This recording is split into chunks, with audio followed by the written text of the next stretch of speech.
Hello everyone. In this video, we will try to understand section 33 of the Sale of Goods Act 1930 और Hindi English दोनों में इसको पढ़ के प्रयास करेंगे समझने का।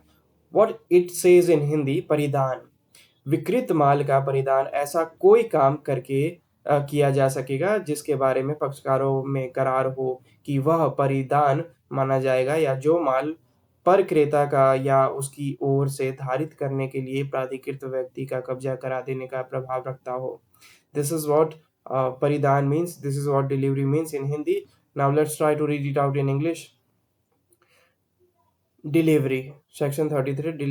Delivery of goods sold may be made by doing anything which the parties agree shall be treated as delivery. अब किसी भी प्रोडक्ट किसी भी बिके हुए प्रोडक्ट का डिलीवरी होना तब माना जाएगा जब दोनों ही पार्टी के बीच में एक एग्रीमेंट हुआ होगा, एक डिस्कशन हुआ होगा, एक टर्म एंड कंडीशन रखी गई होगी कि आप जो है इस प्रॉपर्टी को इस गुड्स को इस जगह रख देंगे तो ये मान लिया जाएगा कि डिलीवरी हुई है। फॉर एग्जांपल, मैंने एक सेलर को एड्रेस दिया अपने गोडाउन का। मैंने बोला कि आप इस प्रोडक्ट को उस गोडाउन तक पहुंचा दीजिए। जैसे ही वो प्रोडक्ट गोडाउन में पहुंच जाएगा, मैं मान लूंगा कि वो डिलीवरी हुई है। यही बात सेलर भी इससे कहता है कि जैसे ही हम ये जो प्रोडक्ट है आपके गोडाउन में पहुंचवा देंगे तो हम भी मान लेंगे कि ये डिलीवरी हुई है। तो दोनों की म्यूचुअल अंडरस्टैंडिंग हो गई डिलीवरी को लेके। तो दोनों पार्टी ने डिसाइड किया था कि गोडाउन में प्रोडक्ट पहुंचते ही डिलीवरी मान लिया जाएगा। तो वो उस चीज़ को कह रहा है कि डिलीवरी कुछ और नहीं है, दोनों पार्टी के बीच में टर्म एंड कंडीशन रखा गया है दोनों के म्यूचुअल डिस्कशन से, और वो अगर फुलफिल हो जाता है तो मान लिया जाएगा कि डिलीवरी हुई है। This is the first definition. इसके बाद एक और डेफिनेशन देखने को मिलेगी, तो इसको फिर से रीड कर देते हैं। Delivery of goods sold may be made by doing anything which the parties agrees which okay, delivery of goods sold may be made by doing anything which the parties agree shall be treated as delivery। जो party agree कर लेगी कि ये तरीका जो है इसको delivery कहा जाएगा, ये अगर फुलफिल हो जाता है तो इसको डिलीवरी कहा जाएगा, जो एग्जांपल मैंने समझाया। अगली लाइन है और which has the effect of putting the goods in the possession of the buyer।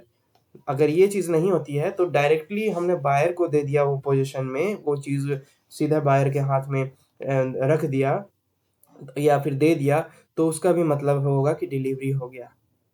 एक और है, मान लीजिए आपने बायर को भी नहीं दिया लेकिन बायर ने किसी और को रिप्रेजेंटेटिव बनाया था, उसके बिहाफ पे आपने उसको दे दिया एज अ सेलर, आपने बायर के रिप्रेजेंटेटिव को दे दिया, तब भी मान लिया जाएगा कि डिलीवरी हो गई है।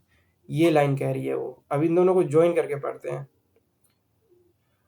और which has the effect of putting the goods in the position of the buyer, कि जो गुड है वो बायर के पोजीशन में रख दो, और of any person authorise to hold them on his behalf, या फिर कोई भी ऐसा व्यक्ति जो उसके बिहाफ पे ऑथराइज है उस गुड्स को होल्ड करने का, उस गुड्स के पोजीशन लेने का, आप उसको दे दो तो डिलीवरी कहला जाएगी।